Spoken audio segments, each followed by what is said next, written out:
अगर आप भी हैं निंजा के फैन तो ये जान के आपको खुशी होगी कि निंजास कोई काल्पनिक कैरेक्टर नहीं बल्कि 15 से लेकर 17 सेंचुरी तक जापान में होते थे रियल वॉरियर्स। आगे बढ़ने से पहले मैं आपको ये भी बता दूं कि निंजास और समुराई में क्या अंतर है। दोस्तों, समुराई भी जापान के वॉरियर्स हुआ करते थे, लेकिन वो बिलोंग करते थे नोबल क्लास से, और वहीं निंजा स्पाई और असैसिन की तरह काम आते थे, और वो बिलोंग करते थे लोअर क्लास से। जापान में निंजा को शिनोबी मोनो कहा जाता है। और फ्रेंड्स, निंजा सिर्फ मेल ही नहीं बल्कि फीमेल भी हुआ करती थी, और इन्हें जापान में एक नोइची का नाम दिया गया है। एक निंजा के कार्यों में जासूसी, धोखे और आश्चर्य के हमले शामिल थे। इन्हें गुप्त एजेंट या भाड़े का व्यक्ति भी कहा जा सकता है।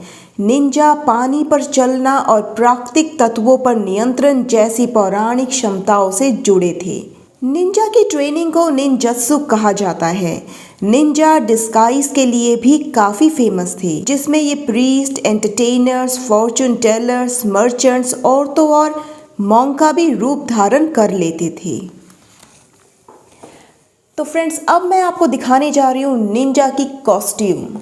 ज़्यादातर फिल्मों में दिखाया जाता है कि निंजा की कॉस्ट्यूम ब्लैक कलर की होती है, लेकिन ये सच नहीं है, क्योंकि ज़्यादातर निंजास पहनते थे नेवी ब्लू कलर के कपड़े, जो कुछ इस तरह दिखते थे। इन्हें जापानी भाषा में कुरो शोजो को कहा गया है।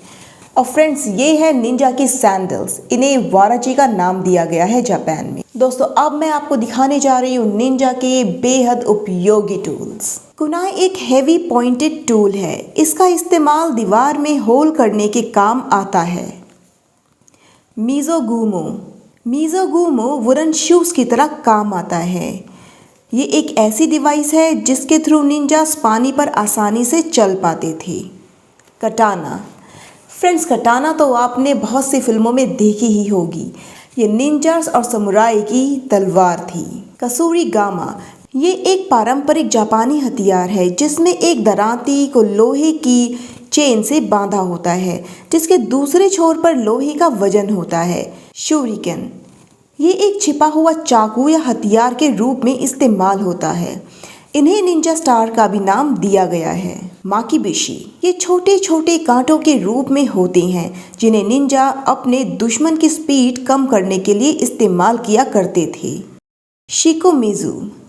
ये एक वॉकिंग केन जैसा दिखने वाला हथियार है, जिसमें एक छुपी हुई तलवार होती है।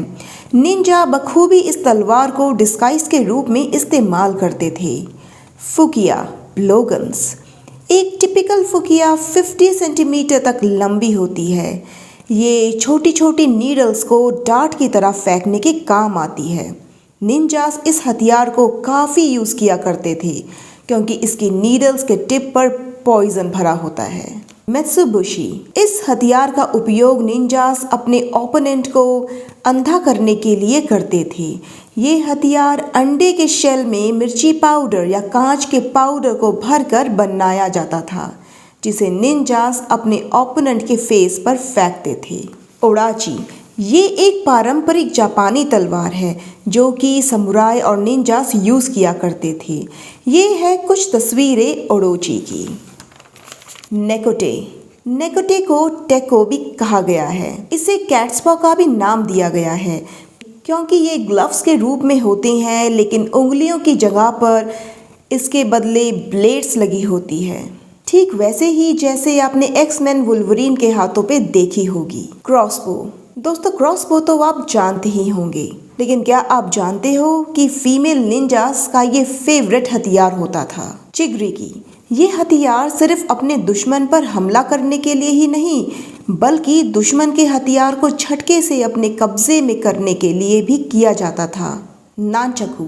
नानचकू का उपयोग क्विक हैंड मूवमेंट और पोस्चर इम्प्रूवमेंट के लिए यूज होता है। निंजास जहर बनाने के साथ साथ औषधि बनाने में भी कुशल थे। दोस्तों, निंजास बहुत साल पहले जापान में हुआ करते थे, लेकिन क्या आप जानते हो आज भी एक ऐसा निंजा है जो कि जापान का आखिरी निंजा कहलाता है। इनका नाम है जिनिची कावाकामी। इनके पूर्वज 500 साल पहले से भी ज़्यादा टाइम से निंजत्सु से जुड़े थे। ये 63 इयर्स ओल्ड जापान में रहने वाले इंजीनियर हैं।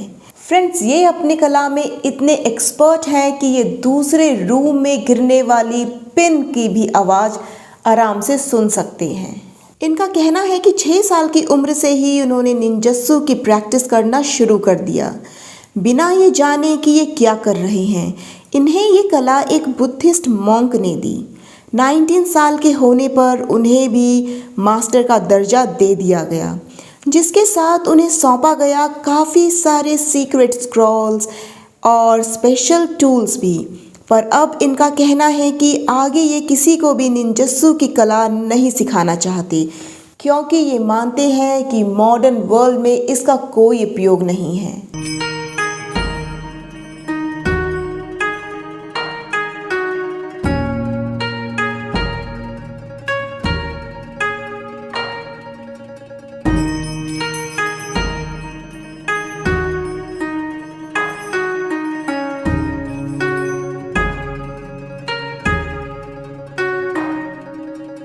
अगर आपको ये मेरा एपिसोड अच्छा लगे तो लाइक और सब्सक्राइब करना ना भूलें।